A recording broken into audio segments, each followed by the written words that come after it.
جس میں سے رشیا ہے، ازبکستان ہے، چائنا ہے، ہندوستان ہے، مغلستان ہے، افغانستان ہے اور عراق ہے.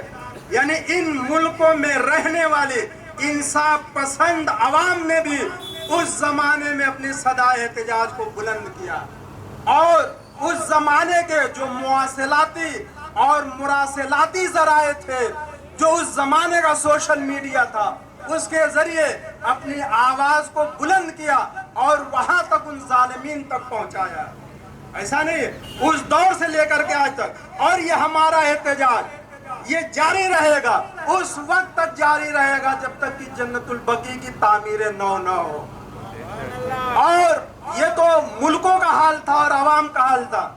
جس زمانے میں جنت البقیع کو منہدم کیا گیا، ہمارے علماء بھی خاموش نہیں رہے.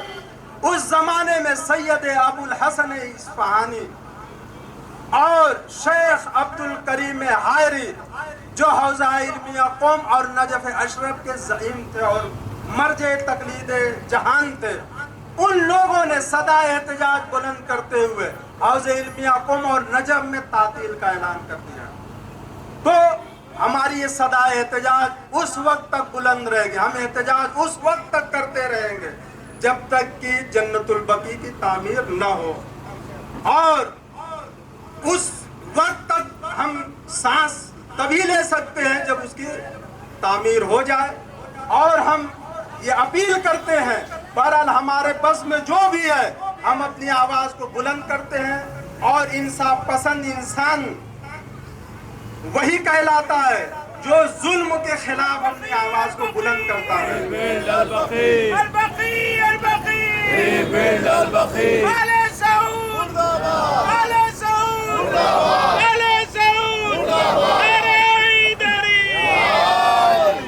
تو جس حدیث کو میں نے عنوان کلام قرار دیا تھا، اس میں مولا کائنات فرماتے ہیں کونوا للظالم خصما وللمظلوم ہونا، یعنی جو ظالم ہے اس سے دشمنی کرو اور جو مظلوم ہے اس کا ساتھ دو. تو مولا نے ایک قانون بتا دیا، اس قانون پر عمل کرتے ہوئے جہاں کہیں بھی دنیا میں ظلم ہوگا ہم اس کے خلاف صدائے احتجاج کو بلند کرتے رہیں گے، اور ظالمین سے اظہار نفرت کرتے رہیں گے اور مظلوم کا ساتھ دیتے رہیں گے. وہاں پہ جو دعوان الحمدللہ رب العالمین.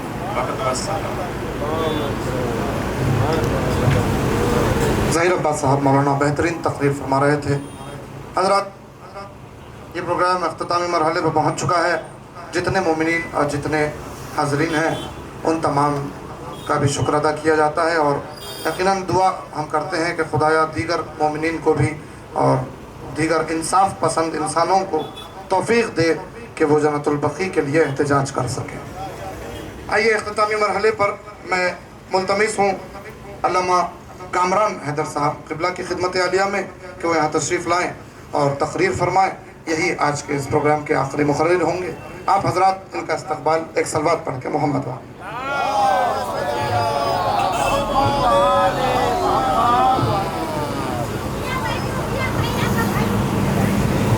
اسٹیج پر جلوہ افروز ذاکرین علماء مولانا محترم اور سامعین حضرات،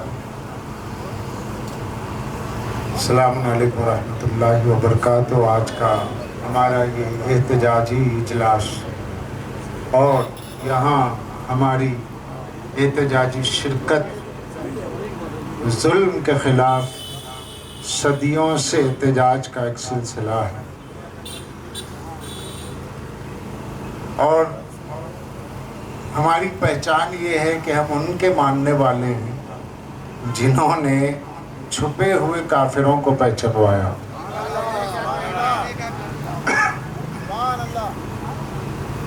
ہم ان کے ماننے والے جن کی تقریروں نے، جن کے مصائب نے، جن کے خطبات نے، جن کی جد و جہد نے، جن کی کاوشوں نے اور جن کی جفاکشی نے اور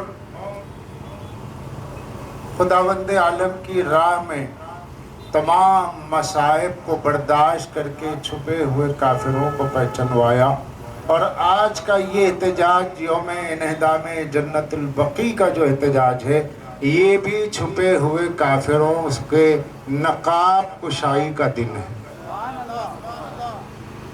جنہوں نے اسلامی لباس میں یہودی ایجنڈے پہ عمل کیا، جنہوں نے اسلامی حلیے اور بشرے میں یہودیوں کی ہدایات پر عمل کرتے ہوئے یہودیوں کے اقدامات کو اپنے ہاتھ میں لیا، یعنی ریموٹ کنٹرول یہود کے ہاتھ میں عمل کرنے والے اہل سعود اور یہود قافیہ ملتا ہے، طبیعت بھی ملتی ہے، حلیہ بھی ملتا ہے، مزاج بھی ملتا ہے، فطرت بھی ملتی ہے۔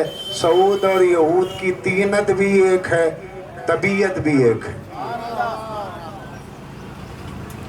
یہودی کے مقابل میں سعود جو خود کو خادم حرمین کہتے ہیں، بے شک یہ خادم حرمین ہیں، لیکن یہ کہ ان کے حرمین الگ ہیں۔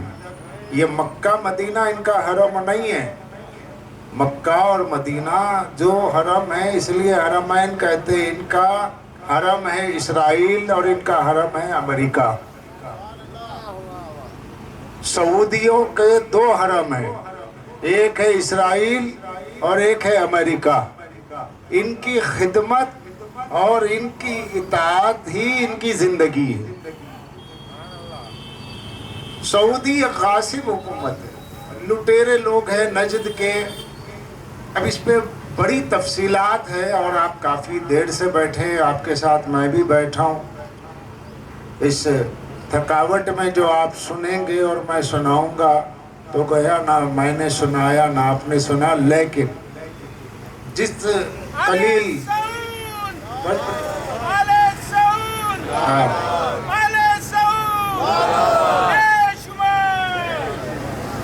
یہاں بہت سی باتیں کی گئی ہیں اسٹیج پر، بہت سے لوگوں نے بڑی اچھی اچھی باتیں کی، اور مولانا شجی مختار نے جو بات کہی کہ اس میں جذبے میں شدت ہونی چاہیے اور اس میں اخلاص ہونا چاہیے، بے شک یہ ہماری کوتاہی ہے کہ اس مسئلے میں پوری قوم کو اپنے گھروں سے نکل کر آنا چاہیے اور متحدہ جد و جہد ایک ہی پلیٹ فارم سے ایک ہی بینر تلے کرنا چاہیے۔ اور ہمارے احتجاج، ہماری اجلاس، ہمارے جلوس کے نگران امام زمانہ کے سوا کوئی نہیں۔ یہ ان کی جد ماجدہ کا مسئلہ ہے، انہی کے زیر نگرانی ہے، نہ کسی کی صدارت ہے، نہ کوئی بڑا ہے، نہ کوئی چھوٹا ہے، سب امام زمانہ کے زیر نگران یہ پروگرام کریں۔ 1344 ہجری کا یہ واقعہ ہے جنت البقیع، لیکن بقیع کے ساتھ ایک چیز ہم سب بھلاتے ہیں، وہ ہے جنت المعلیٰ۔ جنت المعلیٰ جہاں خاندان بنی ہاشم کے بزرگ افراد دفن ہیں، جنت المعلیٰ جہاں بڑی بڑی ہستیاں آرام کر رہی ہیں، سرکار ابو طالب کی آرام گاہ ہے، اس جنت المعلیٰ کو بھی مسمار کیا گیا۔ بزرگان بنی ہاشم اور سادات بنی ہاشم کی قبروں کو مسمار کیا گیا، اس کے بعد جنت البقیع کو توڑا گیا۔ اسی میں ایک بات عرض کروں، یہ 1925 کی بات ہے، لیکن 1924 میں کربلا پہ حملہ کیا گیا۔ کربلا معلیٰ میں سرکار باب الحوائج کے روضے سے سارے سونے کو اتار کے لے گئے۔ سب لوگ غدیر کا موقع تھا، نجف اشرف گئے ہوئے تھے عید اکبر، عید غدیر کے لیے، تو کربلا میں حملہ ہوا اور انہی ظالم سعودیوں اور نجدیوں نے کربلا میں زائرین کا قتل عام کیا۔ تقریباً حرم میں 500 سے 600 افراد اس وقت قتل ہو گئے، اور کربلا معلیٰ کا سونا لے گئے، چاندی لے گئے، جتنی نظریں رکھی ہوئی تھی یہ سب لٹیرے لے گئے۔ شام غریبہ کی ان کے ناپاک شجرہ ملعونہ کے یہ پھل تھے جنہوں نے اپنا اثر دکھایا۔ یہ آل سعود شجر ملونہ بنو امیہ کے کڑوے پھل ہیں جن سے مزاج اسلامی درہم و برہم ہوا۔ 1233 ہجری میں کوشش کی گئی کہ حکومت قائم کی جائے، مگر ایک سعودی جو عبداللہ بن سعود کے نام سے تھا، مصری فوج نے اس کا قتل کر دیا۔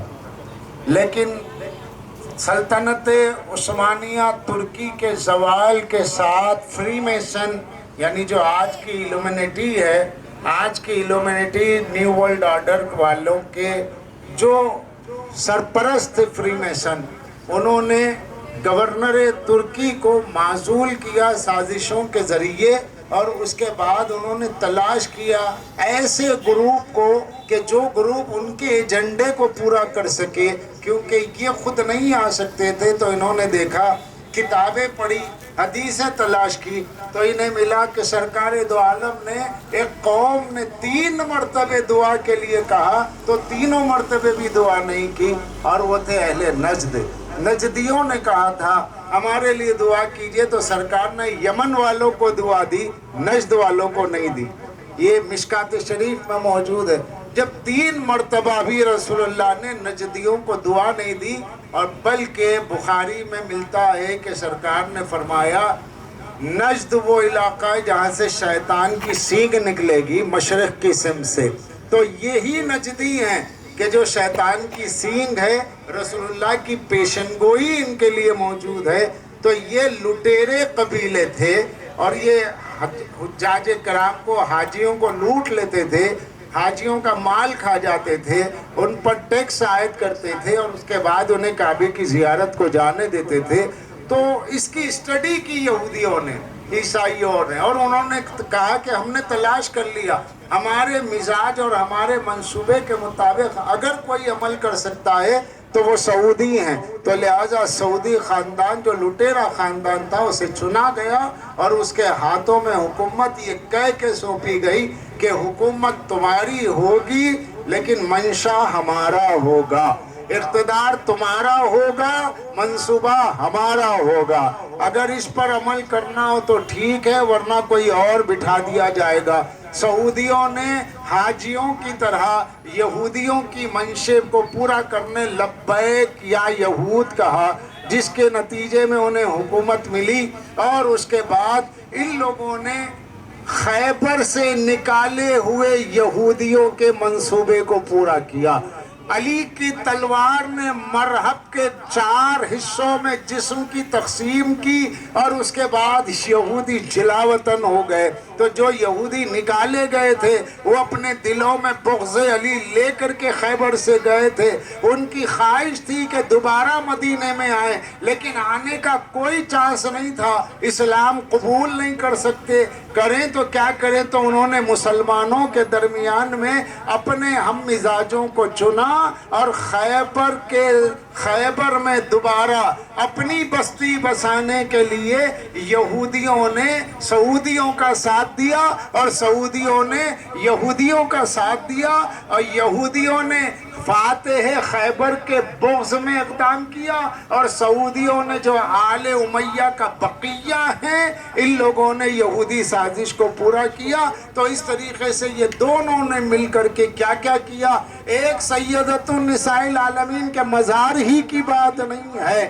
انہوں نے صحابہ کے بھی مزار توڑے، انہوں نے اہل بیت کے بھی مزار توڑے، انہوں نے اہل بیت کے ائمہ کے بھی مزار توڑے، اور حد تو یہ ہے کہ انہوں نے اللہ کی مسجد کو بھی توڑا، مسجد منارتین کو توڑا، مسجد مائدہ کو توڑا۔ کیوں مسجد مائدہ کو توڑا؟ اس لیے کہ الیوم اکملت لکم اسی سورہ مائدہ میں ہے، یا ایھا الرسول بلغ کا مسئلہ ہے، آیت ولایت کا مسئلہ ہے، کیونکہ سورہ مائدہ جہاں نازل ہوئی ہے وہ علی کی شان میں نازل ہوئی ہے۔ اس مقام کو دیکھ کر کے جو مسجد مائدہ ہے کہ اس طریقے سے علی کی فضیلت یاد آئے گی۔ انہوں نے خدا کا گھر توڑا۔ میں عالم اسلام سے پوچھ پوچھنا چاہتا ہوں اگر ایک بابری مسجد ٹوٹتی ہے تو سارا عالم اسلام نکلتا ہے، اور مدینے میں جب مسجد مائدہ ٹوٹی تھی آج تک اس کی تعمیر نہیں ہوئی،